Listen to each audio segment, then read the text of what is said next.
ዶክተር ደረጀ እውነቱን በመናገሩ አበዱ ነው የምልህ። እውነት ተናገረ። መችዋሽ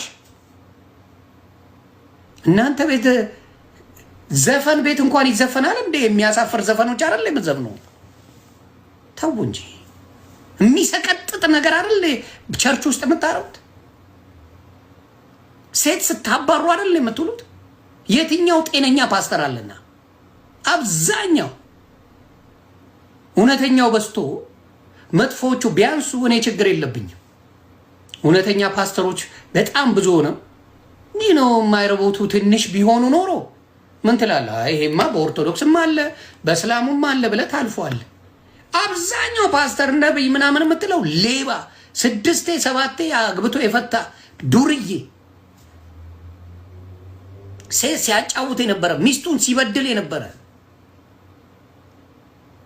ሚስቱን ሲያሰቃይ የነበረ ከአንዴም 5 ሴት ያገባ ፓስተር አለል። 5 ሴት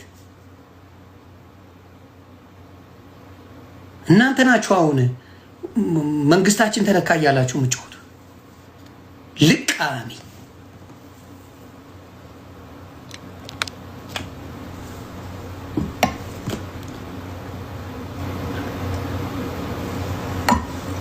ልቃሚ አሰዳቢ ናችሁ። ቆሻሻ እና በሙሉ ያለቀሰው በሙሉ ኮምፕሊሜንት የሚያደርገው ያው የነሱ ናቸው። ሌላ አብዛኛው ኮምፕሌን ሲያደርግ አላየንም። እኔ የሙስሊም ኡስታዞች ወጥተው ሩዋንዳ ሲያደርጉት አልሰማሁም። በዚህ ደረጃ አላየው። ምን አገባችሁ? ፖለቲከኛ ሆናችሁ አሁን ለዛ ነው የምቃወማችሁ። ስለዚህ አሁን የምናገረው ምንድን ነው? ቴዲ አፍሮ ቴዲ ምርጥ ኢትዮጵያዊ ነው። እኔ አንድ ነገር ልጠይቃችሁ።